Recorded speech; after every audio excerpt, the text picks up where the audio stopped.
Micket, how far did you get?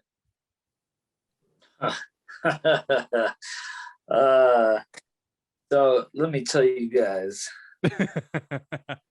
where I live, the internet is so bad that it took me 1 hour to watch a half an hour.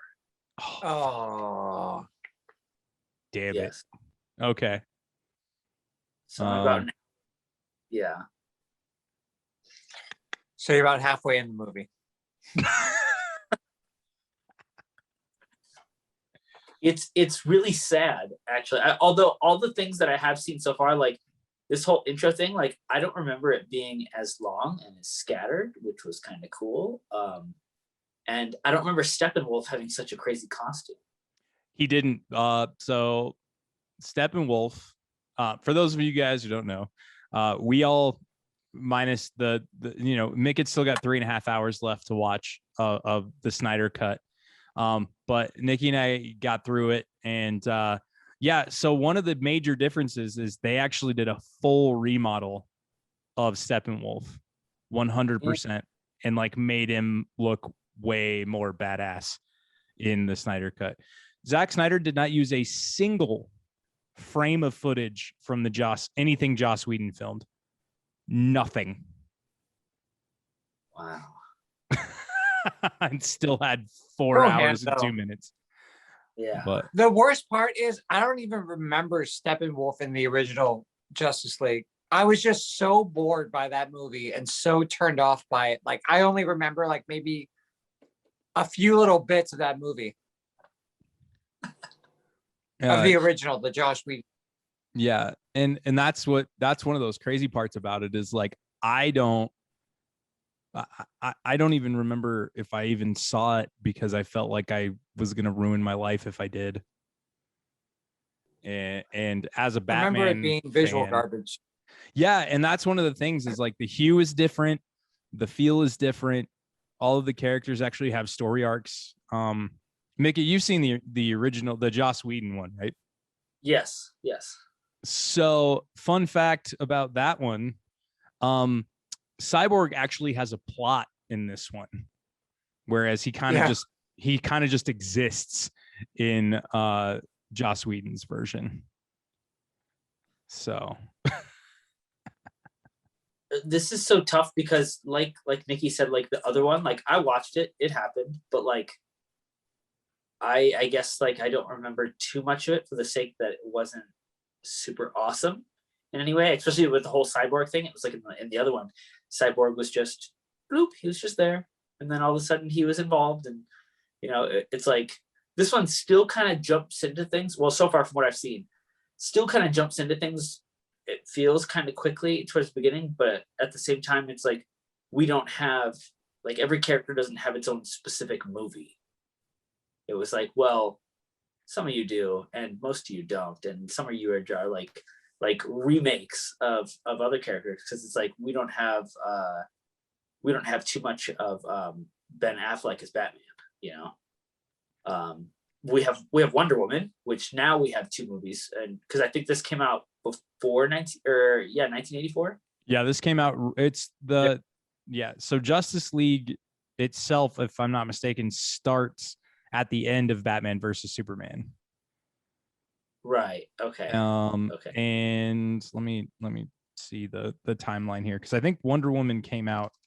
The first Wonder Woman came out right after Batman versus Superman.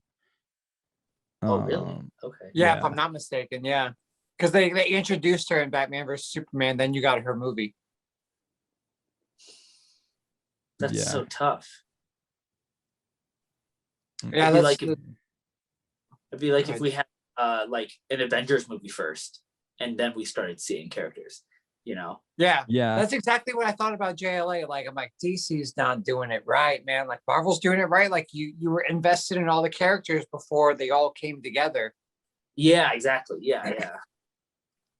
So Wonder Woman came out June 2nd, 2017. They came out the same year. Okay. And then so it did come out first. So Wonder Woman was June 2nd, and then Justice League came out in November of 2017. Oh, okay. What was the last thing you saw in the new Justice League? while it was buffering. Yeah, right. Yeah. I think we got to like it's funny because it's paused literally on my screen right behind this. I was just like, I'm just gonna pause it. I'm just gonna leave it and see what happens. But I think the last thing was Wonder Woman had just saw the arrow, the flaming arrow and stuff. Okay. So you've seen Okay. Steppenwolf get the first mother box. Yes. Yeah. Okay. Yeah. Okay. It's about to get real quick. Yeah. Dude, he just goes in and just fucks shit up, that dude. Yeah.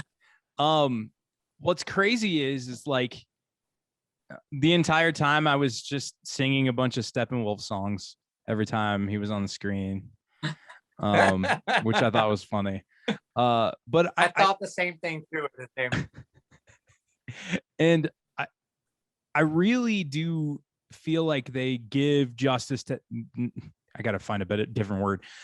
They do the comics well in this one. Like I feel like they casted the characters really well. You haven't met him yet, but Ezra Miller as Barry Allen is fucking fantastic. He's amazing. He's good, yeah. Yeah, and it felt really good. It was structured really well, and honestly, it didn't feel like a 4-hour movie. Like I felt like I was actually entertained the entire time. So, because sometimes if you watch long movies, like I don't know, Master and Commander, you're bored at certain points, and I didn't feel that way in this. You've been Master and Commander of all movies. It's the first one I lock in on when I think of long, boring movies. It's so funny because I watched it the other day and I think it was like something I just put on to have on in the back. Yeah, it's perfect. Master Commander, that's great. One thing I do love about the movie and that I wish I could have in real life, and Micket, you'll see this as the more you watch the show, but every time Wonder Woman comes on, it's like her little music. I just kind of want to do like whenever I come into a room, maybe like a little guitar, like a little rock and roll, like here comes Nikki, like a little song. Like an old theme song. If I'm about to talk, like, oh, Nikki's about to talk, look at him go.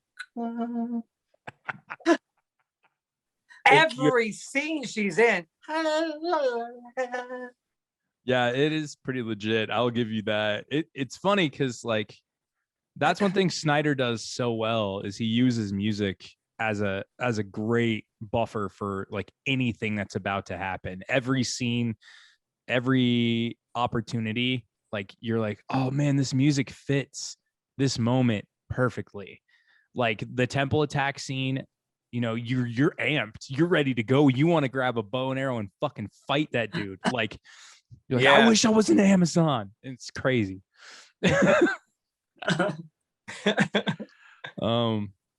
So I guess the ultimate, like he uses that so he uses that so perfectly, like the music and the slow motion. I thought it was like, okay, maybe this is getting overkill, but no, it was like so beautifully done. Like every bit of slow motion, like I was there. I was in it, Yeah. And there was a lot of slow motion. A lot of really cool slow motion moments. Like is it the museum scene at the beginning with Wonder Woman and the militia? How sick was that? That was badass. Yeah.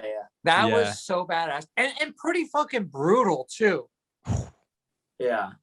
Like the way she just knocks some people and like you see like their heads kind of like splat into the wall. And they had one when because I think we were talking about it yesterday, and like I put on the movie again. She punches some guy and the body's flying and it's about to hit all the hostages, and she runs and gets the body and then throws it against the other side of the wall. Yeah, and I didn't notice that before, and it kind of reminded me of like Ahsoka Tano from Mandalorian. Like she did a little move like that, and I was like, oh, that was so sick. But like a lot of the fight scenes were pretty brutal. Yeah. Yeah, the actual ending of the entire film is different. Like the final fight is different between Steppenwolf and all of them. So that whole section is completely different. There is one thing that my girlfriend found this post this afternoon and sent it to me, and I had to bring it up on this because it's relevant to this. Let me see if I can find it here really quick. This is horrible podcasting. Okay, so it's a tweet that she found as a post, and it says, in Zack Snyder's Justice League, Superman goes crazy and Batman calls him Clark, thus answering Three Doors Down's question. If I go crazy, will you still call me Superman? Still call me. I was like singing the song in my head. I was like, Micket, your face says it all. that was the hardest part for me.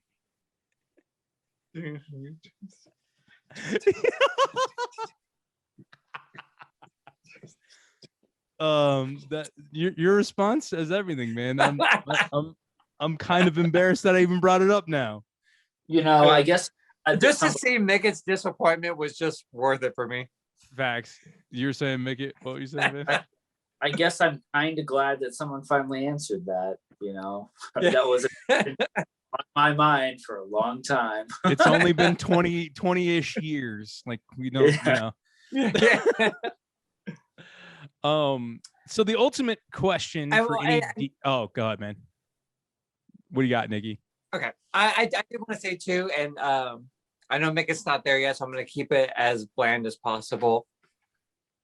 But what I really loved about this movie is that they actually showed how badass and powerful Superman is. Yep. Yeah. I don't remember him being that tough and strong in Batman versus Superman, especially when just a rich guy with some rocks is kind of taking him out. But he fucks shit up. Yeah, yeah, man, just wait till you get to the moment he's back. Because I mean, if you know Justice League, you know Superman comes back. He dies at the end of Batman. He's dead at the beginning. Everybody's mourning, but we all know he comes back, and that entire sequence is fucking incredible. Like, wow, it's mind blowing. Wow. My favorite scene from the other one was when Superman was literally just handling everybody, right? He's just like fucking everybody's shit up, and the Flash is running behind him, and he just kind of like looks over. Yeah. What the fuck you think That you're part doing? is so sick. And he's looking at him like, oh no, he sees me. Yeah. I'm in trouble. But those scenes of like Flash running is just so awesomely done. Yeah. And So cool. man, yeah, there's some moments that are absolutely incredible. And you know what's amazing about it in general is, like, even though it's, like I said, even though it's a 4-hour movie, and the criticisms from some people are the fact that because it's a 4-hour movie, that's what makes it good. So people are mad about that part of it. You have 4 hours to tell a story, great, but it's broken down into parts. It's very well structured. It's really well paced. And that's the key, is like, even though it's a fucking 4-hour movie and it tells a complete story, that doesn't always happen, you know? And he gets the parts that Whedon was like, I don't think we actually need this plot line, you know? And someone actually posted a fucking thing on IMDb that said that a 4-hour movie had plot holes. Where? Show me. Bitch, where? Maybe I just suck at recognizing plot holes, because I didn't really see any. It's the same fine to me. And in fact, make all comic book movies 4 hours. Comic book movies, comic book shows, 4 hours. Star Wars movies, 4 hours. Do it, because bring it. I mean, it's an experience. It should be an experience. My girlfriend's comment was they could have made Infinity War and Endgame one movie, but breaking it up into two gave them more profit. Okay, then we do, but I don't think Justice League could have done that. I don't feel like there's a part that could have, like, maybe the rising of Superman and then cut and then go on to the end. But that would be a really weird anticlimactic ending for a film. Or like and plus Infinity War. Next? Yeah. And plus, like, you really needed that break in between Infinity War and Endgame too. Like, after the snap, like, you left that theater going like, your mind was like melted, like, what the fuck? And then you had to go through like the next year and a half, 2 years to get that like resolution. Hey, for some people, no, go for it. It's like ending on a bad note, and you're like, you want it to resolve, and you're like, buddy. For some people, it was 5 years though. So yeah. Oh man. Your favorite Justice League character overall?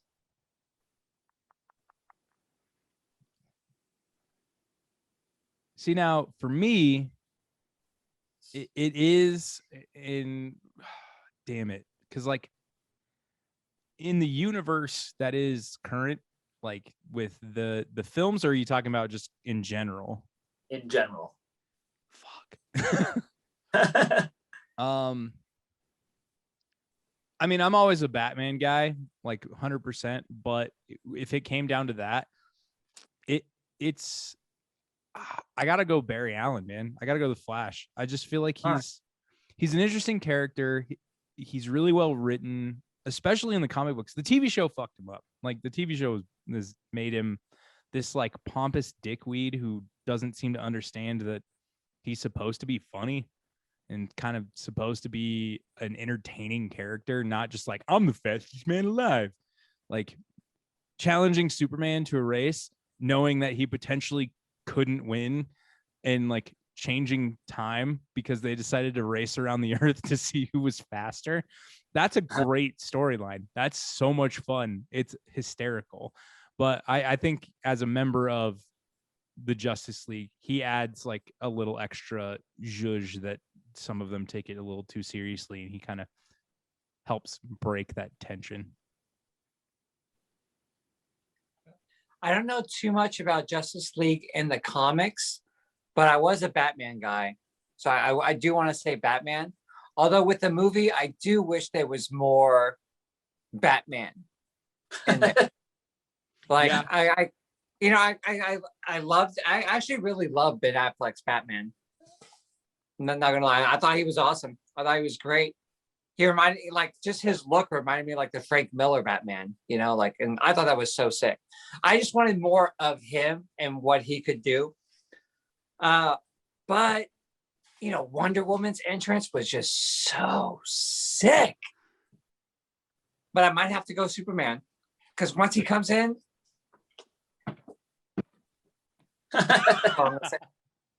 what about you, Mike? That's all I'm gonna say. Or act. Yeah. So if I didn't answer the question, there's your answer. Okay, so mine's a tie between Hawk Girl. Always been a Hawk Girl fan. I have literally no idea why. It's just something about, she's a badass with a big ass mace, and she runs around in a hawk mask and she just messes shit up. Like that's it. Like it's very straightforward. Oh, I thought you said a hot girl. I was like, dude, we all love hot girls. Well, she probably was a hot girl too. I mean, you can be. I mean, yeah, she was. Yeah. But also Martian Manhunter. Dude. It's a great character. Yeah. And I love his story. I really do. Although I don't like him in what show is he in? It's he was in Supergirl. Supergirl. That's what it was. Like they kind of got him in Supergirl, but at the same time, it's like when you watch Justice League, the cartoon, it's just much more Martian Manhunter-y feeling, Well, John Jones, like the one from the cartoon, is amazing. Like, yeah, exactly. Yeah. Badass as fuck. Be ready. That's all I gotta say. He's a huge character. I think kind of an underappreciated member of of that rank, in my Yeah. opinion. One of the most interesting things about the like DC lore is how often Superman gets controlled or gets broken down. And I think that's part of what I love about DC is like their strongest character is often the one who goes bad the most often. Yeah. If you think about it, I think it's called Justice League Doom. I think it's either that one or I can never remember the name of it. But it's essentially the Batman programs Brother Eye, which is their like overall computer system, with contingency plans for every single member of the Justice League, including himself, in case any of them ever go rogue. And Brainiac cracks the code of Brother Eye and finds out every single Justice League member's vulnerability through this process. And essentially finds out that like Superman is manipulated by this, Wonder Woman's manipulated by that, the things that control Green Lantern and Batman and everybody. And essentially it comes down to Batman having to make the choice to allow himself to break or to choose to fight against what he knows is his major weakness, and essentially saves all of them one by one. Wow. And it's crazy because if you think about it, and this is a point that's been brought up to me 1,000 times, Batman doesn't have any superpowers. He is literally a rich guy with a lot of gadgets and super intelligence and knowledge. That's it. I mean, like he's a guy with toys. So how did he become the most popular character in DC if he's literally the only one that's not technically a superhero? I think it's a more like relatable thing. Like he could be any one of us minus like, our bank accounts.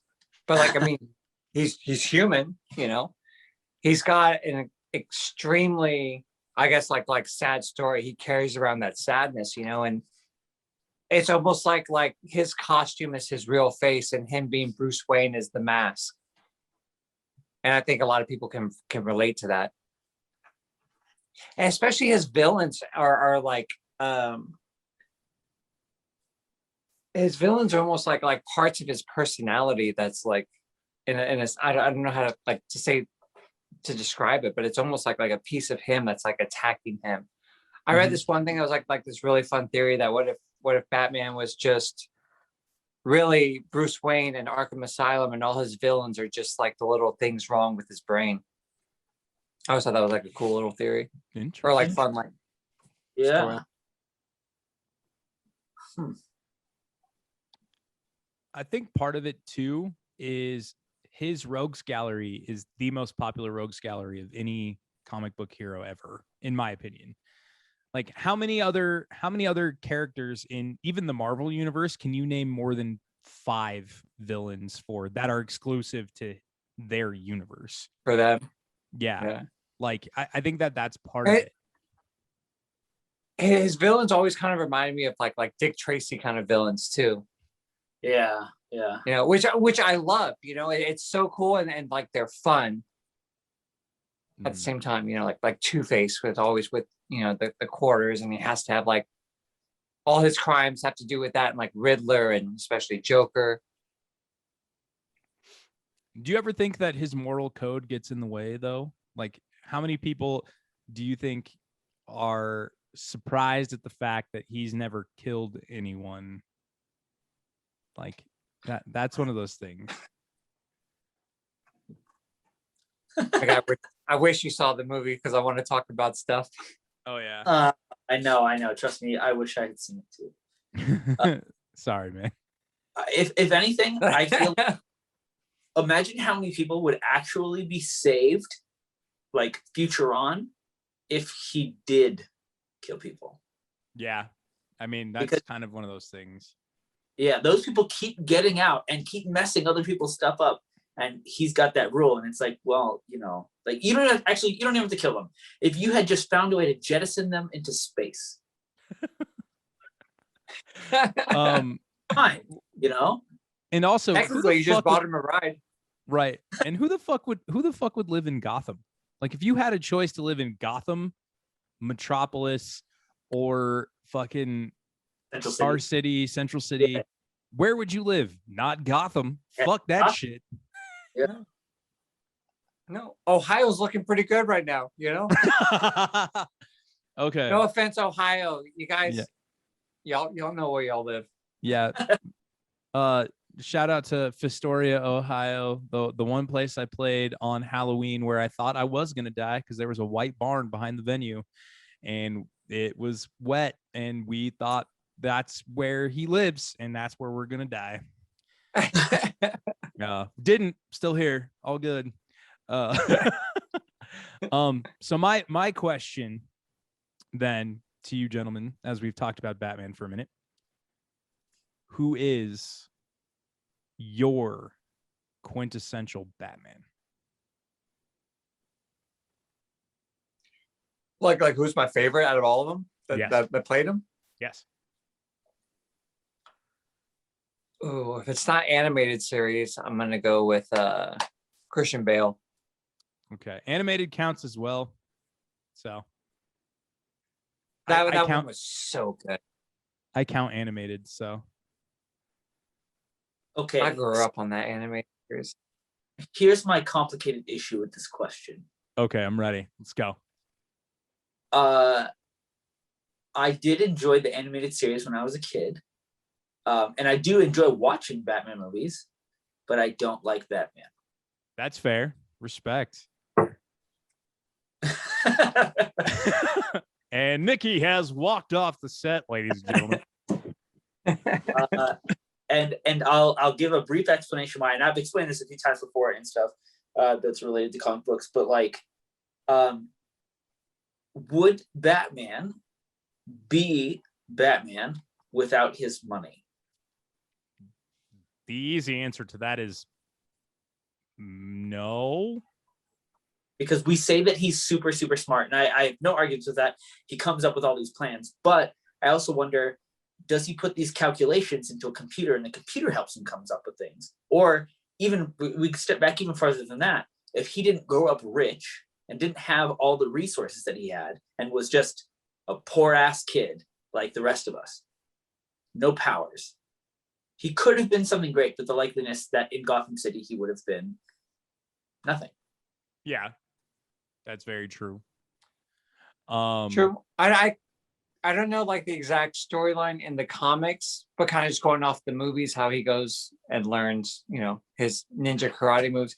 Maybe he might be something close to, but not quite Batman. So maybe he would have like won a couple fights and then like, you know, lost and died because he doesn't have all his gadgets. Yeah. Well, see, I question then, how did he even get, well, based on the movies, how did he even get to that part of where the League of Shadows is if he had no money? That's true. It's true. Not that you can't broke and do that. You can. I've definitely seen people travel some distances with no money, but Yeah, like, a lot of people. I've seen a lot of people do that recently. it's all based on his money. It's like, I hate to say it, but if he is a superhero, then so is 007. Yeah. Both smart. You know, they're both real smart guys. Just one guy kills people for a living for the government, and the other one just happens to do it on his own, and he just doesn't kill people. You know. What's funny is Batman is Well played. classified as the world's greatest detective. Which makes sense as a detective. Yeah. Oh, yeah. Yeah. So, man, that's interesting. Yeah. No, I think ironically enough, you're in the minority in that, Micket, but not by much, in my opinion, because I feel like a lot of people feel the same way. Like they're not real into, because of the background, like, oh, you lost your parents, but you still have billions of dollars. It doesn't matter. Ugh, you're still a douche in a bat suit. Like I've heard that a lot. But so for me personally, so Kevin Conroy is the voice of the animated Batman. He and Mark Hamill will always be Batman and Joker to me, right? In a lot of ways. But my quintessential Batman, because of how he played both Bruce Wayne and Batman, is Michael Keaton. I've always loved the Keaton Batman. I think that's the one that got me. Now, I'm a diehard Batman fan. It's common knowledge. I don't have any like Batman tattoos. My guitar player has a full Batman sleeve. Like he owns the Psychology of Batman, the book.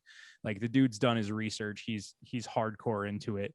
But for me, it's like Keaton was great at both. Kilmer was a really good Batman and a fucking shitty Bruce Wayne. George Clooney was a phenomenal Bruce Wayne, shitty Batman. Christian Bale played both, but he went too far on both sides. Ben Affleck, fantastic Bruce Wayne, pretty good Batman. I think if they were to do a Batman Beyond movie, I would have Ben Affleck as Bruce Wayne. I can see that. And and I think it would fit really well. I don't think he's technically old enough, but like it would be great. And also, Adam West plays a great Batman. The campy generation Batman pre-year one is amazing and will always be in. I in did the love the vernacular. Adam West stuff. Yeah. But so Micket, if you're not a Batman fan per se, and that's fair, who in the DC universe do you say is your favorite? Oh, this is tough. Whenever Batman fans ask me, I purposely say Superman. Yeah, because Not even problem with Superman. There's nothing crazy awesome about Superman. He's just better than everybody else. But like, he's like the opposite of Batman, and it really kills people. Well, it's because he has every power you could ever imagine. X-ray vision, laser eyes. He can fly. He can absorb temperature like the sun. He has super speed. He can, he can move faster than a speeding bullet. Leap, leap tall buildings in a single bound. But that's because he was first. And I always will say that. Plus, he's a fucking alien. Like people forget that part. Like Clark Kent is Kal-El. Like he's not fucking Clark Kent. He's a fucking alien. Yeah. But at the same time, I have learned to respect Superman. And for one reason and one reason only. He is the only superhero that I know of who gets corrupted like every 5 years and still manages to be a good guy at the end of it. But in every iteration, it's always in like every multiverse, it's always something to do with the only human he gives a shit about, which is Lois. And it's unfortunate because like that woman gets killed all the fucking time. And every time he goes into a fucking rage and destroys wherever he is. Have you guys, either of you guys played the Injustice games? Oh, so good. Yeah. Again, that's Batman's fault. I will admit that 100%. Yeah, 100%. So you haven't played it, Nikki? Nuh-uh. Okay, so here's the basic plot line of the game. Batman refuses to kill Joker because he's Batman. And Joker escapes Arkham again. Pieces fall into place. And essentially, Joker shoots and kills Lois. And Superman blames Batman for not killing the Joker when he had the chance. So Superman begins enslaving humanity with... Wait. I think it's different. Oh, is it? Yeah, I think it's something about the Joker uses some kind of thing. So Batman thinks that Lois Lane is somebody that she's not, and he accidentally kills her. That's right. Yeah. Fuck. That's right. He fuck. Yeah, it's a weird situation. Yeah. Yeah, I don't know. And then but Superman essentially then enslaves humanity. Yeah. With Wonder Woman by his side, and essentially the entire universe is ruptured into two different factions, where like Batman has to rely on Harley Quinn and other characters in the universe to fight against Superman and the others. And the most unfair character and OP character in that game is fucking Aquaman. And it's goofy blonde Arthur Aquaman, not ripped, crazy, flowy hair Jason Momoa Aquaman. That's another thing that's always funny to me. What, Nikki? What were you saying? I was just gonna say, I was like, yeah, if I'm going up against Superman, the one person I want on my side is Harley fucking Quinn. Get out of here with that. And it's Tara Strong Harley Quinn too, so it's like the one from the cartoons. What are you doing, Mr. J? I definitely had grown-up experiences thinking about that Harley Quinn's voice, though. I think we all did. Also, it looks like they're doing another Suicide Squad with James Gunn, but the characters they picked are like all the fucking obscure ones, including my favorite Batman villain of all time, Polka Dot Man, who will be in the film. I didn't hear about that, and I for the longest time I really thought it was a joke, and they're really adding Polka Dot Man. Yep. I'm sad they aren't putting the Condiment King in there, who is another real Batman villain. He has ketchup and mustard weapons that I think combine like C4 and blow things up. Yo, okay, this is something that I've said for a long time, and hear me out here. Technically, Batman is along the long lists, both in Marvel and DC, but he's along the list of superheroes. Mm-hmm. But what super villains does he actually fight? Bane. Would you count him as a super villain? When he's in Venom What about mode, Clayface? Clayface? Yes, 100%. He is not human anymore. Yeah. Right? Man-Bat? Man-Bat. Yeah. He's a giant. I don't know if I count. He's like a villain animal at this point, right? I mean. Yeah. What about Killer Croc? All right, Killer Croc, kind of. Yeah, like once again, another giant animal. Like especially with Batman being Batman, everyone's just got to be a bigger animal, right? That's yeah. Here, you know. But it's like Bane, like he's super strong and he's really smart in the comic books from what I remember. But like, you know, like if Superman came in and lasered his face, he'd be dead. That's it. It's game over. Yeah. But he was born in darkness. Not Clayface. Clayface is it. Like that's what we got. You know. Yeah, I mean that's true. Yeah. I mean, the crazy thing with a lot of his villains, like for me, Batman villains are more cerebral than superhero. And I think that that's what sets them apart from a lot of them. Like you have like Poison Ivy, you have Two-Face, you have the Riddler, you have the Joker. Those are like in my pantheon, those are the top four that most people attach to. The Penguin being number 5, maybe.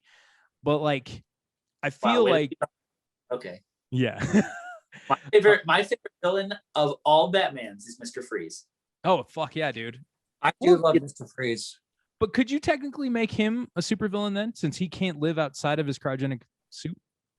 He is definitely in a category where it's like, yo, you're barely human. I don't even know what you are anymore. Like, he's you're like on the same node as like Superman, where it's like your entire world is based on one lady.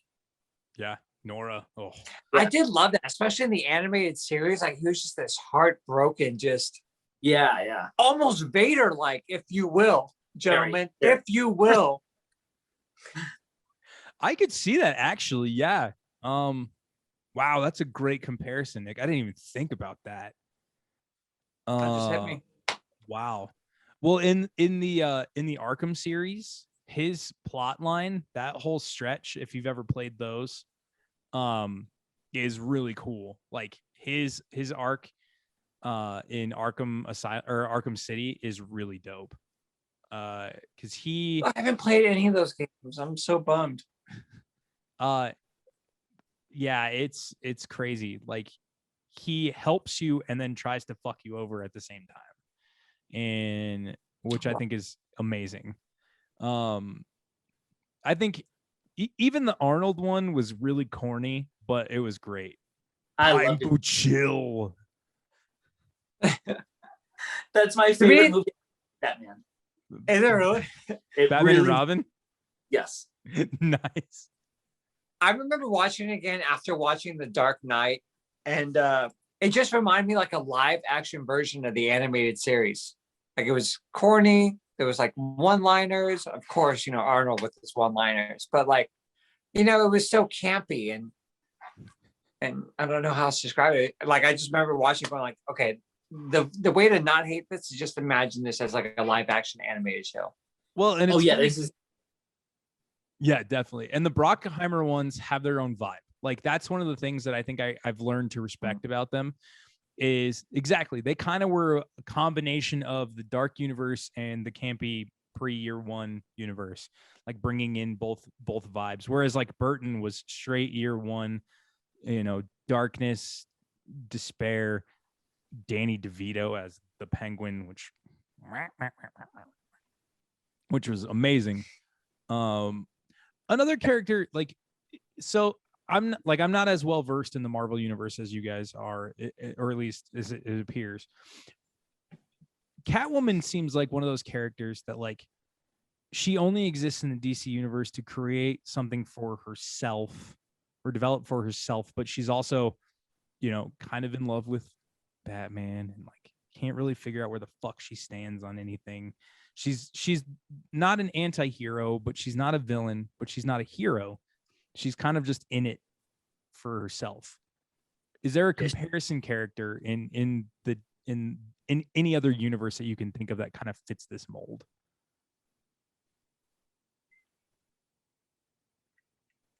Wolverine. Okay. Wow, Yeah. that's pretty good. Yeah. He just kind of does what he does when he does it. And you're just like, okay, well, sometimes you're good and sometimes you're not, That's a good one. Yeah, I Yeah. didn't need that. Wow. That was I got blindsided by that one. That's the truth. Also, I thought of another supervillain that Batman fights. Poison Ivy. Okay. So I was going to say that, but I wasn't sure 100% a supervillain. Yeah. because she's technically a plant. Is she a plant or can she just control plants? So from what I've taken away from the comic books and from the everything, like all material, because of the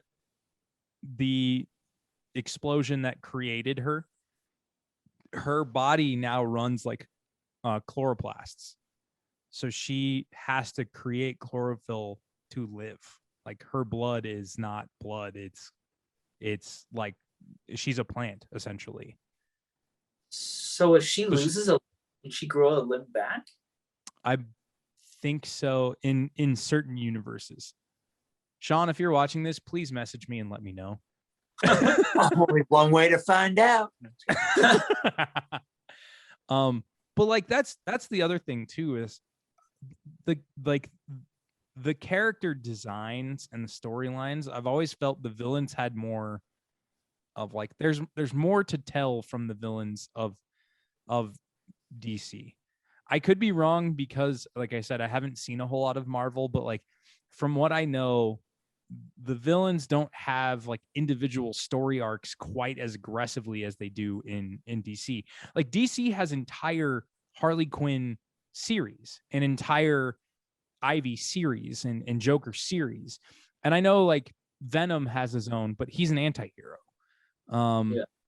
But I don't know if like they have the same lineage for their rogues galleries in Marvel the way DC does. And I think that's one thing I love about it is like the villains don't always get shown off as these vital, large scale characters.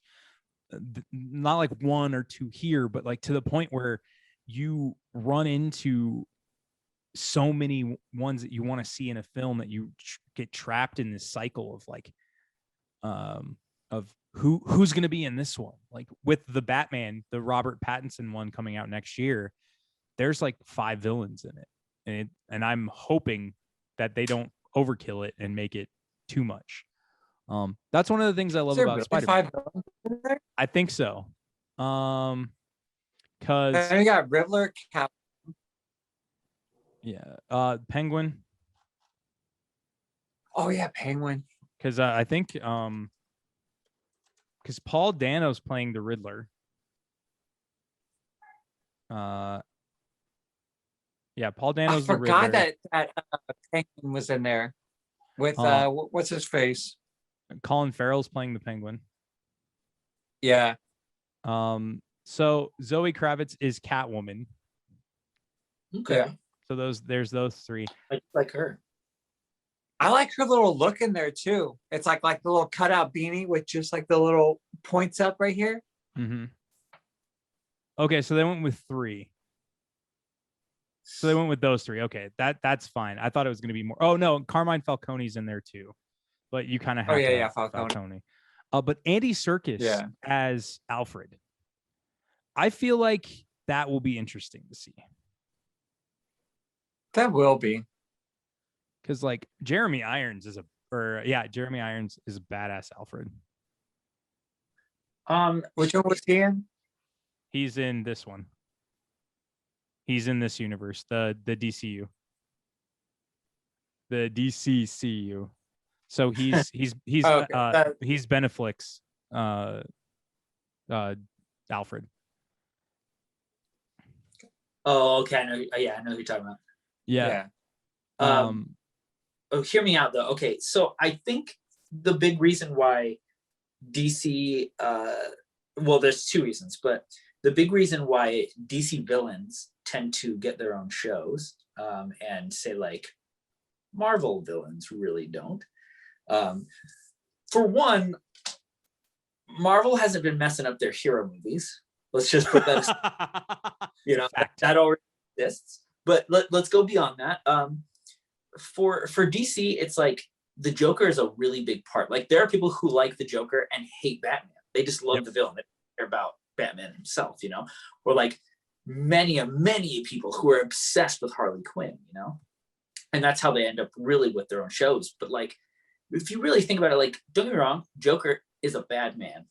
He does some bad things. He is very chaotic. And Harley Quinn, she's really not that bad. She's questionable. She's manipulated. Yeah, and like she's always, about doing, what Mr. J wants, and like she does some really bad things, but it's like, let's just say, Avengers villains, right? Or like the specific characters from Avengers, they're villains. They are bad people to their core. Like, okay, what's the name of the negative Hulk, the messed up gray guy? Abomination. Yeah, like I couldn't imagine a show about him because it would just be him doing really bad things. True. Or like a show about Red Skull, probably not the best choice. Okay. Marvel fights world villains that are terrible people doing awful things, and like Batman fights some bad people too, but a lot of them are just really misunderstood. Like, don't get me wrong, even say like Two-Face. Two-Face is a great example. Like, he's flipping a coin. He's like, I could do something bad. I could do something good. Maybe not today. I'm not sure. The Riddler is crazy. Like, that happens. So I was gonna say, I haven't seen the Joker movie with what is it, with Joaquin Phoenix? Mm-hmm. Are you serious right now? Yes. First off, how dare you? Second, what's your deal? Third, why? I just haven't been in a scenario. I was like, I want to watch the Joker. And I was like, okay, well, guess I'll just go watch. But regardless, they show how he becomes the Joker. And that shows that like he wasn't always a bad person. And I guess that really applies for everybody. It's not like that everyone's a bad person in the beginning. But like I said, some of the characters on the Marvel side, it's like, yo, like you enjoy what you're doing. And they're just bad things. The Joker is chaotic. He does things because they're chaotic, not because he consciously knows this is terrible and I'm going to mess everything up with it. It's just like, this makes sense at the moment. Let's do it. Interesting. I've never thought of it that way. Yeah, I hear you. Yeah, he's really not a bad guy. He's just like the small child in everybody that says like, should I light that on fire? Yeah, I should. And that's kind of what I think we all attach to with the Heath Ledger one, because the Heath Ledger one, like the Heath Ledger Joker, is the Joker we all remember from our childhood. At least I do. And just like it not so much that he was pure evil, but that he was willing to do whatever it took to create chaos. Like, yeah, he's my Joker for sure. burning Yeah, all the money. Absolutely. Yeah. Yes, that's just what I was about to say too. Yeah, like he introduces chaos into things. It had nothing to do with a point. It was just it was chaotic. There's a line in his movie that explains that character perfectly. He's like, I'm like a dog chasing a car. If I catch it, I don't know what I'm gonna do with it. Like that idea is a perfect example of the character of the Joker. And also, you're right, Micket. I didn't even think about that. That all of them at some point were human, with human emotions, who were good people who were just wronged, except maybe for Dr. Crane. And I will say this as Scarecrow. Say this only because his entire functionality was centered around the fact that he wanted to know people's fears and manipulate them from the beginning. And to me, that makes him one of the most dangerous characters because he found a way to implement it into everyone.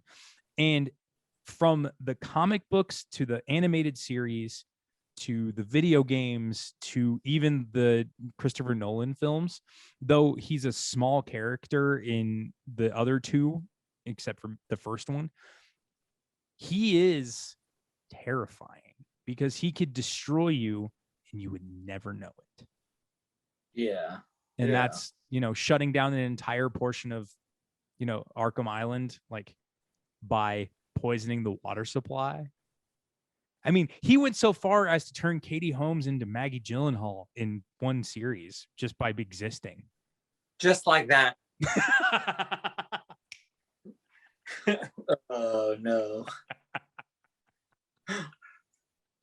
And then that way he was definitely my favorite rendition of Scarecrow too. Cillian Murphy? Yeah. Yeah. Really, I thought wussy. I do. I think that, like, okay, when we saw the Scarecrow in everything that the Scarecrow has been in, so like even the video games, especially say like Scarecrow in Arkham City. In Justice 2, I think it was. Oh yeah, he's terrifying in Injustice 2. You are terrifying, and then like, okay, well, the Scarecrow in the movie, I was like, you're just a dude with a potato sack. What? He did go out like a bitch though in Batman Begins. Like he was on the horse, like I am whatever, and then like Katie Holmes does something, he's just like, yeah. What is she? She like shoots him with like a stun gun or something, or like a taser. Yeah, she hits him like, with a taser. Oh, okay, I'm out. Bye. Well, he got dosed by his own medicine in that one. Yeah. What I liked about I did love his whole thing, like his mask. Yeah. Go on. What I like about it in the Injustice one is you see him as the Doctor until he inoculates you in the fight and he turns into the Scarecrow with like no midsection, so it's like just a spine with legs and like the Scarecrow mask, and he's got a fucking scythe. It's ridiculous, dude. It's super sick. Yeah, both of them are worth playing 100%. Yo, okay, Nikki, we'll get together and we'll play this game just because it's worth. Honestly, I love Mortal Kombat. I'll always love Mortal Kombat. But there's something about when you get to be Superman and you're just like, hey, Batman, done. There's something so much cool about being a superhero and fighting like it's Mortal Kombat. Speaking of Mortal Kombat, did you ever play Mortal Kombat DC versus DC Universe? It was terrible. It was awful. So when Mortal Kombat got bought by Warner Brothers, NetherRealms decided the first thing we're going to do is blend the two universes together into a fighting game. And it was because at the time, Mortal Kombat was going through its full rebirth. And DC wanted to try and compete with Marvel and Capcom and create a fighting game that blended their universes together. The only problem is they tried to write a plot that made no fucking sense. Yeah. And like divided up characters. So you had like Green Arrow fighting fucking Jax and Liu Kang and Raiden running around with Batman and Superman. I was like, what the fuck is going on? And they're trying to stop Shao Kahn and the Joker. Like, fuck off. No, that's dumb. Like Did Josh Whedon write this? Yeah, Joss Whedon got his hands on it and made it shit. Actually, the most OP character for me on Injustice is Green Lantern, and I'm not a Green Lantern fan. Yeah, because he has tons of distance attacks because of the Green Lantern, and he can like manipulate it into so many things. Yeah, it's ridiculous. I was never a Green Lantern fan in general, just because it's a ring. It's not a lantern. It's a ring. Why don't you be called Green Ring? That's what you are. I want a Green Lantern ring. Although not Hal Jordan. Who's the Green Lantern that comes after Hal Jordan? Oh shit. It's like John something. Yeah, give me a second. I got this. I was mixed up with John Jones, but it's not John Jones. It's Tom Jones. It's not unusual to have green for everyone. Yeah. John Broome. John Bromey or John Osgood? That doesn't sound right. So Irving Broome. Yeah, this is from and then there's Gil Kane. Oh, those are the creators. I'm stupid. Don't listen to me. Jon Stewart. Jon Stewart, because he's the same guy as the dude from The Daily Show. That's why. Okay. So he's my favorite Green Lantern. I don't like any Green Lantern stuff. All of it is, well, actually, the non-green sides are actually kind of cool. But the yellow lanterns are legit. Favorite Green Lantern. Like when he was in the cartoon, he was such I'm the Green Lantern. I'll mess your shit up. And you're like, oh, all right. Well, I guess so. He's from Detroit. Yeah, he was like, his first appearance, 1971, Green Lantern number 87. For those of you who care. Because Hal Jordan Green Lantern almost reminded me of Johnny Cage, and I just wasn't into it. Yeah, and he's kind of not he's not memorable to me. Yeah, in a lot of ways. Yeah. I feel like he just is kind of sucky. I don't know how else to say it, but no, Jon Stewart's legit. He's a quality Green Lantern. I'll be curious to see who they put him in as in the Justice League universe, because you see it at in the did you get to the fight story, Micket? Nikki, do you know what I'm talking about? Okay, so Diana, I'm gonna just spoil something for you real fast because you're about to get there. Right. Diana essentially explains the first time Darkseid shows up and explains what the mother boxes are to Bruce. And in the fight, you see it's the last time all the people of the world of Earth come together. The Atlanteans, the Amazons, humanity, and then creatures from space is kind of how she explains it. And you see a Green Lantern in the fight, one of the Green Lantern Corps in the fight, and he dies. He's struck down by Darkseid, and his hand falls, the ring rolls away, and then it disappears. That tells me that Green Lantern's coming into this universe. Who the fuck's going to play him, and which one is it? That's all I want to know. I mean, as long as it's not Are Ryan they still Reynolds. continuing the whole Snyderverse? Unfortunately, I don't think so. But I think with the response of this, they may not have a fucking choice. Yeah. Yeah. Yeah. Because they're not going to keep Joss Whedon's not doing anything. James Gunn is actually doing the new Suicide Squad movie, which I think is going to be legit considering what he's done with Guardians. So Guardians was fantastic. Although I don't know how you're going to make Polka Dot Man really cool, but hey, prove me wrong. I hope so. That's kind of what I'm saying. But so So in that sense, since kind of like Suicide Squad was technically part of that verse, are they kind of just like pushing that movie under the rug? Like, okay, that didn't exist, or is this like Mm, another part? it looks like it's a reboot, maybe. Yeah, because it looks like they're just kind of pushing it under the rug. It's weird because like some of the people who are in it character wise are like actors wise, like Taika Waititi is going to be in it. Nice. I really like him. Sylvester Stallone's in it, but he doesn't have a Oh. character name, which tells me he's probably the villain. Yeah. Nathan You said Fillion, Taika's in it? Taika's in it, yeah. And he doesn't have a character name either. So I'm on IMDb right now looking at it. My favorite part, It's crazy. Sylvester Stallone's going to be in it, and you know whomever he plays is going to be like, oh, okay, this is going to be. And you're like, what do you? The fight? I'm going to kill you now. And you're like, oh, okay. This is I Sylvester wonder if he's in it Stallone. because James Gunn. Maybe. Do you think Sylvester Yeah, 'cause Stallone he was sounds in like Guardians he's consistently sounds like he has a nasal infection? No, you just gotta do, you know. Yeah. But no, yeah, maybe because I forgot he was in Guardians. But no, like, so they have Idris Elba, Nathan Nice. Fillion, Like- Pete Davidson, John Cena. Oh. I wonder who he's going to be.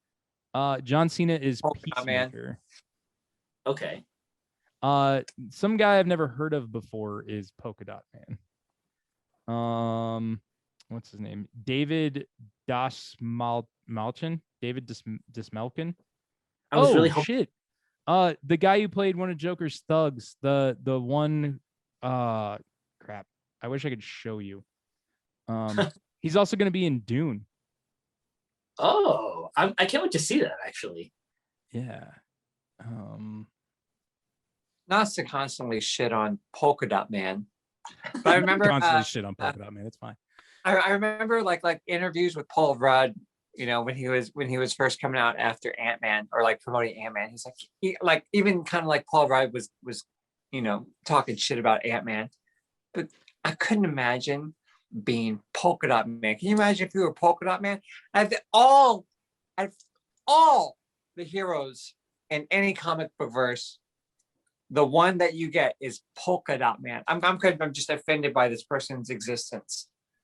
Trust me, so were Batman universe people because he was only in one comic and then he died, like disappeared from the world. So he's a rare character. Hear me out. In that same comparison that you just made, Paul Rudd wasn't all about being Ant-Man, like you were saying. Yeah. But look how Ant-Man turned out. No, Ant-Man turned out fucking awesome. What if Polka Dot Man is the Ant-Man for the DC universe? He very well could be, because I remember when they were like announcing Ant-Man, I was even offended, like, who the fuck wants to see Ant-Man? Ant-Man, like, out of all the Marvel characters you could put, like, I had this exact same conversation in my own head with Ant-Man, and then I watched Ant-Man. I'm like, okay, I love it. I went out and bought the goddamn Black Series helmet, you know.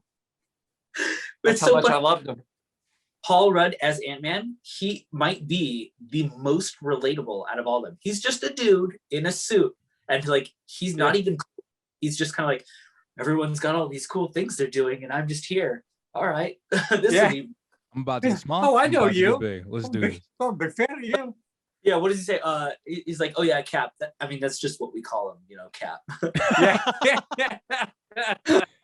I'm actually kind of excited. He was though, for so some great, things. though.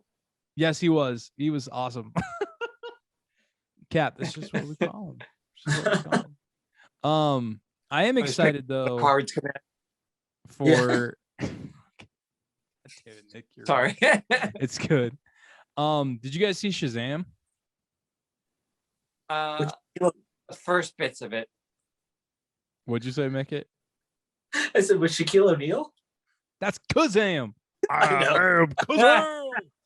But that movie was great too. So That was his second worst movie. Steel was worse. Um, really liked Shazam. I love the idea of just like this kid just getting this silly wizard power and just being like, yeah, you know. I could do it. I'm excited for the sequel, which is part of the next phase of the DC universe, which will be awesome. And then Black Adam, which is also going to be dope. Is The Rock gonna play Yeah, him? The Rock Yeah, on there. The Rock is Black Adam, which is awesome. Yeah, I couldn't playing it. It's like after playing Scorpion King, you've got to play him, you know. We'll have to talk about that universe at some point. I have since being living with my girlfriend, who's a huge fan of Egyptology and Egyptian world. I've seen all of the Mummy movies, and she makes fun of the Scorpion King all the time because that CGI is terrible. Yeah. Even It for the is so time, it was awful. bad. Yeah. Yeah, they tried. They tried real hard too. Is that your doggo? Oh, someone's fire That's a alarm car going off? Yeah, Oh, it's a man. car. But they got it. Thanks, guys. Good. Oh man. So is there anything you guys are excited about in the DC universe coming forward besides Micket finishing Justice League Snyder Cut? That sounded exciting. I did want to talk about some stuff at the end because I thought I really loved Ben Affleck and his little dream. Oh man. Yeah. You know what? We can always revisit it. There's no problem. There's no limits. We can have a DC Yeah. part 2. We can have a Marvel part 2, 3 through 9. The only one we really have planned right now is the Mortal Kombat one, and that comes out on April 16th. I've got that in my That's coming up. calendar. So I'll go that. that's gonna be Shoot, cool. they had something I was gonna say, and I can't remember what it was. I've got something actually. How did you guys feel about Aquaman the movie? You know, it wasn't terrible, but it was I watched okay. bits of it. Yeah, I don't know. I wasn't maybe I could watch it again after this movie.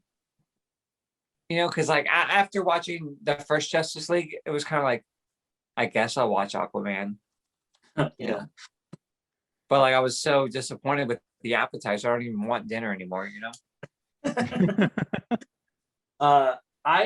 Okay, so in comparison to say any and all DC movies that are superhero related, like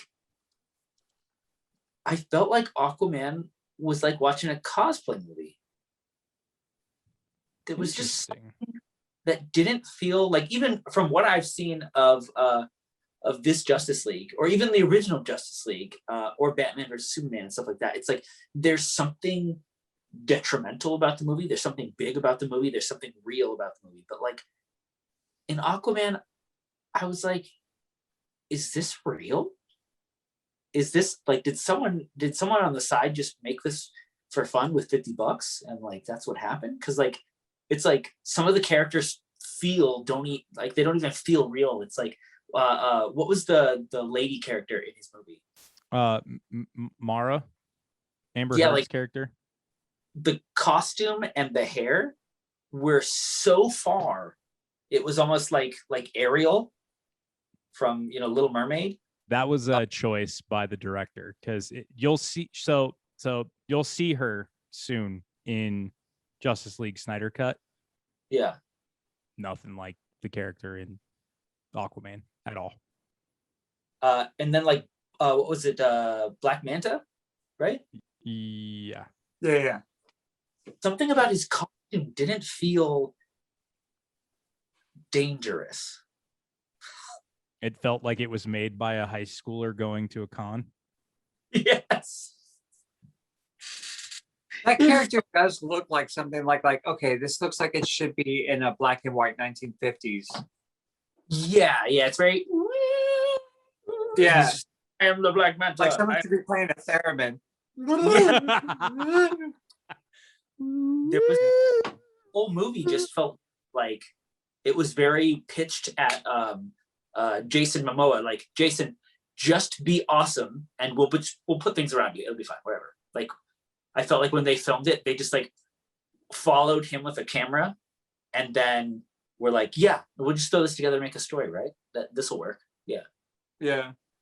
You know, kind of going off of that too, I did want to ask, especially Michael, since you're more DC, is Aquaman actually like that, or did they just get Jason Momoa and be like, okay, yeah, just act like a badass?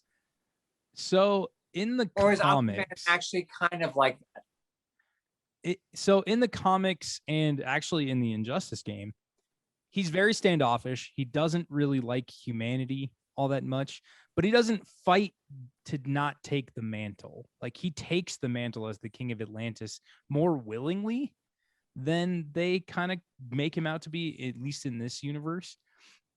But he's a pompous dick. Like, I remember that. He is definitely like, I don't fucking need you. Like, I have all of Atlantis. I control the beasts of the ocean. What good am I to you? You know, like, essentially, who do you think you are trying to come into my land and tell me how to live my life? But he's what? He's almost a little entitled. Yeah, like a brat. Yeah. Gotcha. But the interesting thing is he's also not huge. Like, Jason Momoa is a specimen. He's a gigantic man. He is imposing. Aquaman in every other aspect, like Justice League cartoons, everything else, he's like smaller than everyone. Big Bang Theory put it best. Skeeter is the Aquaman of the Muppet Babies. Like, he's the last on the list. Oh, you know, Skeeter have eyes, huh? Or is that the other one? Who decided to compare those things? Like, that's Raj, because the whole joke was like they were doing a costume, like a group costume for Halloween, and so they were going to do Justice League, and he shows up as Superman when Penny's boyfriend, who is this like ripped, huge bodybuilder guy, was Superman. And he goes, but I want to be Superman. Like, well, you could be Aquaman. He's like, no, I'm not going to be Aquaman. He's like, fine, then we're doing Muppet Babies. He's like, okay, cool, we get to be Muppet Babies. And they're like, you're Skeeter. He's like, what are you talking about? Skeeter is the Aquaman of the Muppet Babies. So that's how it came. Oh my God. But like, that's the thing, is Aquaman as a character was never really seen as this giant imposing character. He was a goofy looking blonde haired guy who was ripped, but like, compared to the rest of the superheroes, he is not high on the list of people who are like, I love that character, you know? So they definitely did a better job with the character build, having a guy like Jason Momoa play him in the film series. Yeah, he was more like I feel like originally he was like a Navy officer in a scuba suit. More or less, yeah. Now he's like a Harley guy with no shirt. Yeah. You know, they really went the opposite direction with him.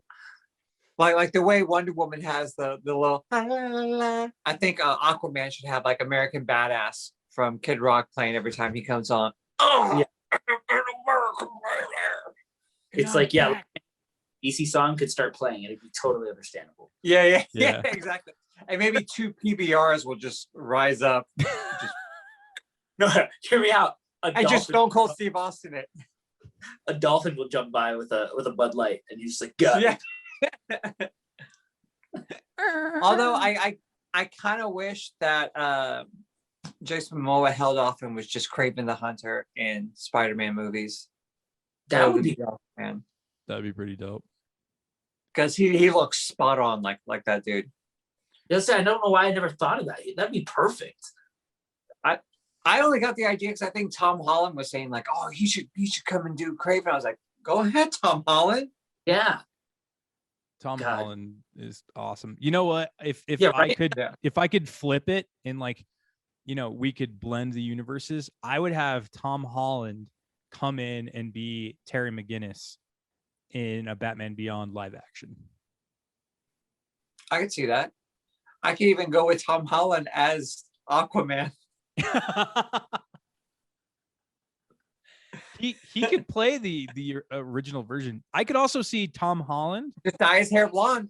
if Or if bleach it it. was a little bit different age dynamic. I could see Tom Holland as a really solid early phase Dick Grayson as both Robin and Ooh. Nightwing. Make the transition Alright. from like that era of like, I've been your sidekick for so long, now it's my turn to be the new hero. And I need to go to Ravenblood or Blood Raven and become Nightwing. I got a great question for you guys. Okay. Go on. Okay, if Tom Holland was one of the Wonder Twins, who would his twin be? Oh shit.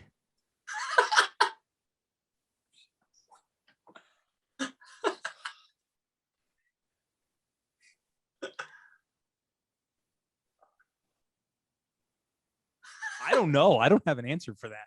Yeah. Oh shit. But he would make a pretty ridiculous Wonder Twin. Oh man. Aquafina. I know what I was gonna say. After going with Shaquille O'Neal with Steel, one thing that kind of I see as a missed opportunity was to have, because you had the whole death of Superman, but you could have the whole reign of Superman right there too, with Steel, the Cyborg Superman. What was the other two? The kid. Were you guys into that? Like the whole reign of Superman after the death of Superman?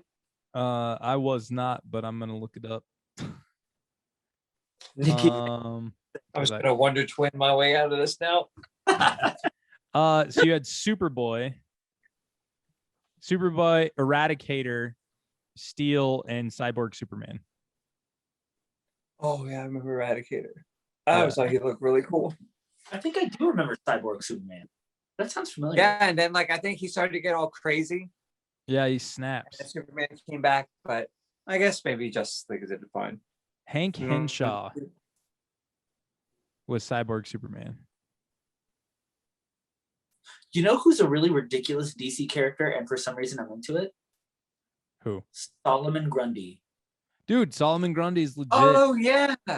Solomon What? Grundy, born on a Why Monday. do you exist? Like, I don't know. I don't even understand how you became you. Like, it's something about Solomon. What does he say in the game? Solomon Grundy, born on a Monday, Let me see if I can find the Tuesday, and then on Wednesday.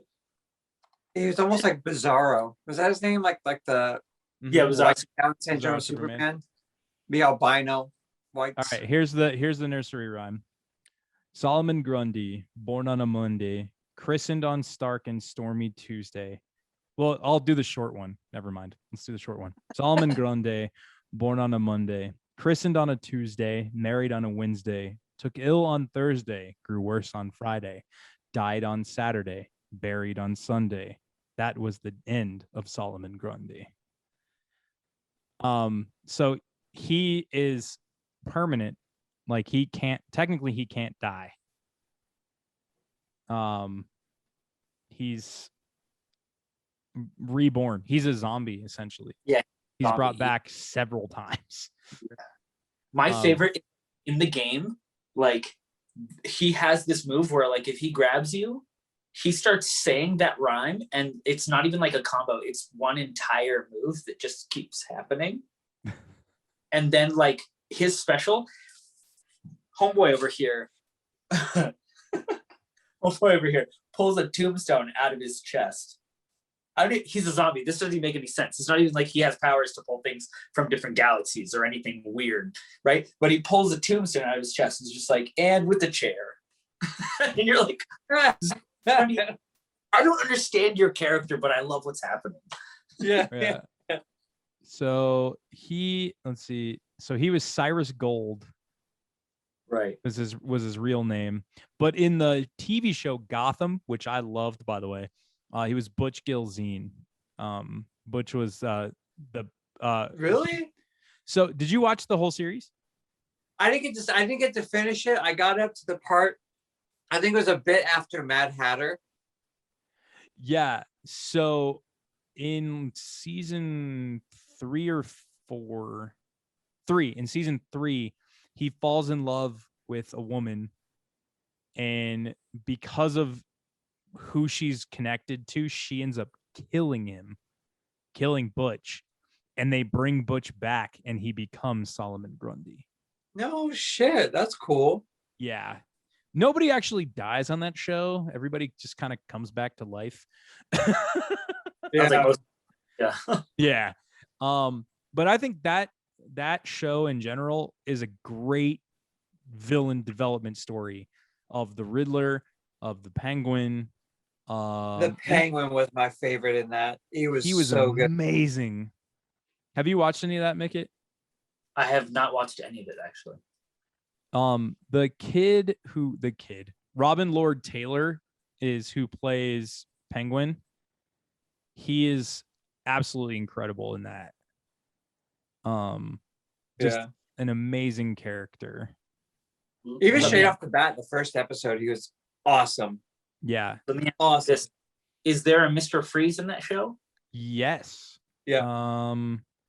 He is not quite as intense as You got Azrael in there. Yeah, they have Azrael. They bring in the Court of Owls. The Order of Saint Dumas. It's more of like a James Gordon. It's more of a Gordon and villain storyline. Like Jim Gordon's the more important character. He's more of the soap opera-y aspect of it, but Bruce Wayne is a child. That Alfred is fucking awesome. The guy who plays Alfred in Gotham is really cool. He's super intense. But like all of the different characters are kind of there. So you have Nigma, you have Pamela Isley, you have Selena Kyle, Catwoman, Carmine Falcone, Harvey Dent. Well, the only one that matters is Harvey Dent's in there. I totally forgot about him. Yeah, Freeze is in it, but he doesn't have like a long storyline. All right, just point me to those episodes then, and I'll skip the rest. Deal. BD Wong plays Hugo Strange. Okay, that's true. And in the Indian Hills, he was good in that. He was Strange. Yeah. Who else did they bring in? They brought in a character named Jerome Valeska, and that's their Joker storyline. Okay. That's in season 4. Yeah. Which is pretty dope. I didn't see. I got up to the part, I think, just before they started bringing him more as a Joker. Okay, so you got to like third or fourth season. They got rid of him the first time, which he was phenomenal. Kid's like really when he was being interrogated by Gordon, and and then he starts like with the laugh and the smile. Wow. Mm-hmm. So the kid that plays the Joker character is the Fallen Jedi in Jedi Fallen Order. He's the main character that you play as in Jedi Fallen Order. Interesting. Okay, that's so when I saw that and I was like, oh shit, that's Jerome. Like, oh fuck yeah, awesome. Yeah. It was really good. But the show itself is really cool. In my opinion, I would give it a shot just to check it out. Like even watching a few episodes. I got hooked after the first season, and then the second season is like the introduction of the Order of Saint Dumas. Third season is the Court of Owls, which kind of manipulates all of Gotham, which is really fucking cool. And it like leads into the development of characters like the Riddler and all these things. And each one has a really unique feel to it. Every season does. And I thought that was what made it really interesting. I finished it right before lockdown, actually. So, but all right, I've got another ridiculous Micket question for you guys. Oh, yes. I feel like at some point we're just gonna have a section for this. It's gonna be called Micket's Ridiculous Questions. I'm about it. I'm down. I'm gonna give you a Justice League character, right? And you have to give me a way that you would use their powers for something ridiculous, like something that doesn't make any sense. I'll give you an example so you understand. If I was the Flash, I would constantly, just because I love chocolate milk, I would use my finger to stir chocolate milk. This would be I would just be like, you guys, I would probably work at like a shake place and I'd be like, yeah. Okay. All right. Okay. Michael, you go first. Let's say if you were, let's go with Hawk Girl because it's my favorite character. So she can fly, she's strong, and she's got a mace. And she's a hawk, I guess, but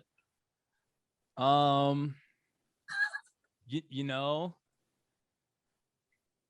I would go around. Okay, I got it. I would go stand outside of a Home Depot, and then when someone picked me up, they asked like what I can do. I was like, I'm great at demolition, and just use that mace and the strength and just like drop a house in like 5 minutes.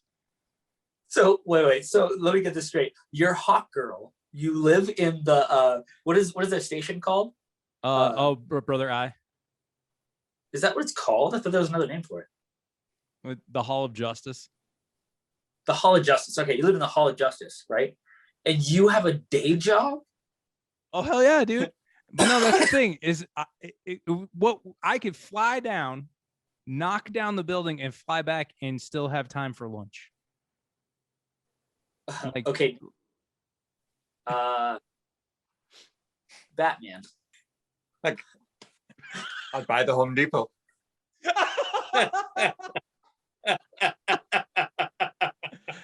All right, Micket, to turn your question on to you. Aquaman.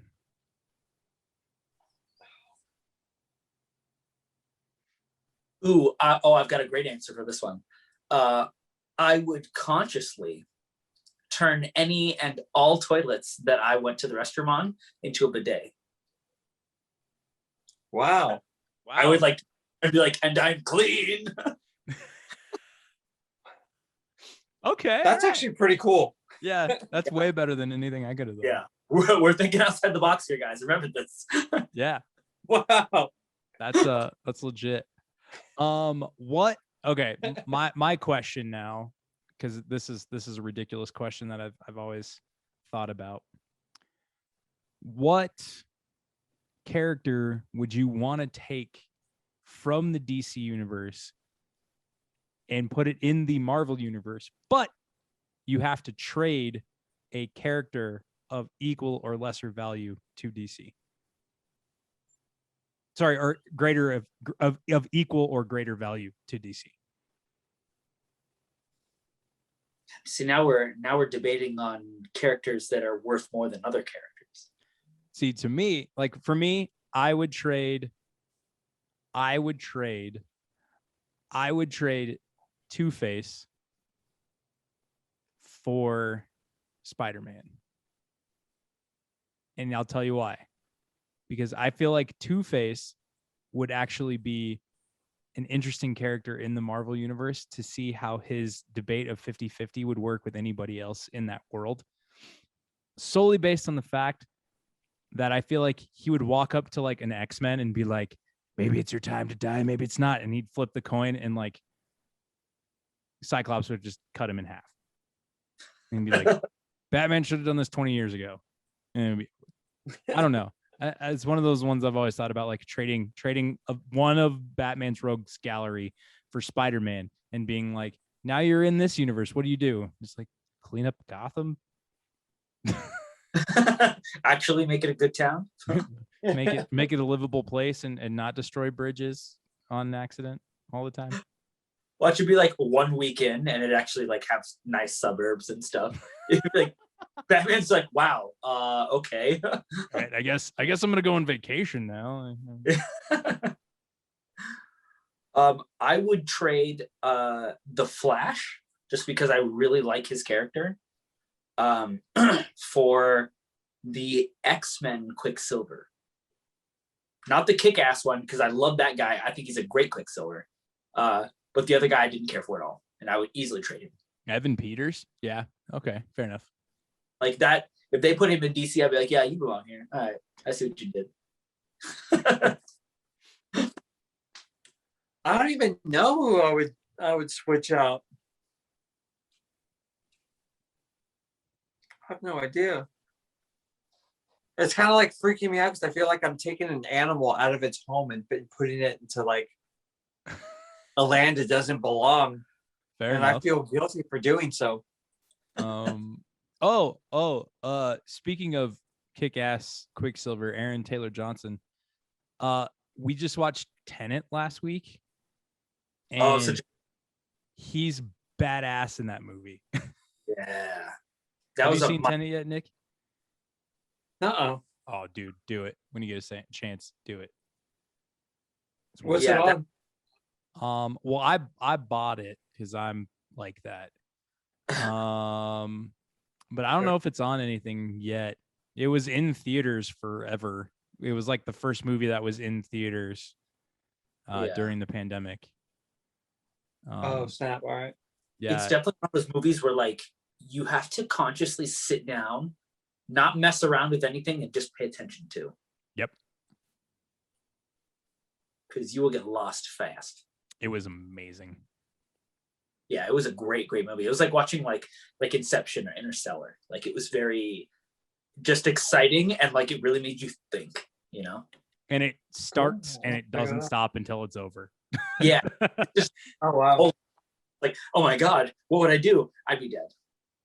I would be so dead. Yeah. I already knew that from Jump Street. Like it's over. We should do a Nolan episode and just kind of get into him because he's crazy. He also what? Did you do that movie Tenet also? Yeah, that was his last movie that he just did. Oh snap! All right, I gotta check this out. Yeah, it has written all over it. So oh yeah, it's him to a T. Yeah. Yeah, and the whole thing is just nuts. Like from start to finish, it's absolutely incredible. But fuck, I do love when you could see. I'm sorry, go on. Oh no, you're good, man. Go for it. I was gonna say, like, I really love when you can tell like a director's style and you can watch different movies and like that's so them. That's what Justice League Snyder Cut is. It's got him all over it. Like from the lighting to the colors to the music to the angles to the way it's shot, the way the story's told. That's exactly how it feels. Yeah. It's crazy. Well, guys, it's fucking midnight here. Wait, real quick before we end. I think if I was Wonder Woman, back to our conversation about ridiculous things we do with our powers. Oh yeah. Had the lasso of truth as what is her alter ego called? What's the name? Diana. That's what it is, Diana. I would constantly carry it with me. Hopefully it doesn't glow all the time, but like I would constantly carry it with me. And like when I wanted questions at a store, like, do you have any of these in the back or anything like that? I would be like, hey, can you hold this for me real quick? And then be like, do you have any extra one of these? Yeah. Yes, we do. Why did I tell you that? It's in the back, but I really don't want to go get it right now. Oh, you do have it. Okay, I see you. Okay, that's it. Where were you last night? Also, can you do this? But I think like a relationship situation, you do that and they'd be like, why do you always have me hold this when I tell you things? That would be funny. Because it's like, can you hold this? Now, where do you want to eat tonight? Yeah. So does it not work on her? I think it's because she's righteous and never lies. Oh, okay. Oh, that's. I'm just kidding. I actually have no idea. Yeah, we should find it work on her because, like, if so, What if I took her lasso and like was like, hey, can you hold this? And she's like, oh, you have a random lasso? I have one too. Okay, so Yeah. it says, as an artifact of the gods, the lasso of truth does not work against the patrons of Diana's own pantheon and is likely as ineffective against gods from other cultures as well, as seen in Justice League Unlimited's episode Hawk and Dove and in Wonder Woman's new 52 series. That was literally So the if she- first question when you type in, does the lasso of truth? The first thing that popped up on here was work on Wonder Woman. So if she lassoed Thor, it wouldn't work on him. No. Interesting. So it doesn't work on gods in other cultures. So you can be just a simple random nobody as long as you're a god in that culture. It's not going to work on you. Correct. That means it wouldn't work on Aquaman because he's technically a demigod. What if Yeah. I'm a god, my friends? I was going to say, does it work on Eric Clapton? Does it work on Lemmy? Does it work on Prince? Yeah. No, none of these things. I would say no. I'm going to go with no. I'm gonna No, go it with does I'm gonna not. go with no, dog. Yep. We have spoken. We have spoken. I think that's actually a perfect spot to end. Is the lasso of truth. But we have spoken. We have Yeah. spoken.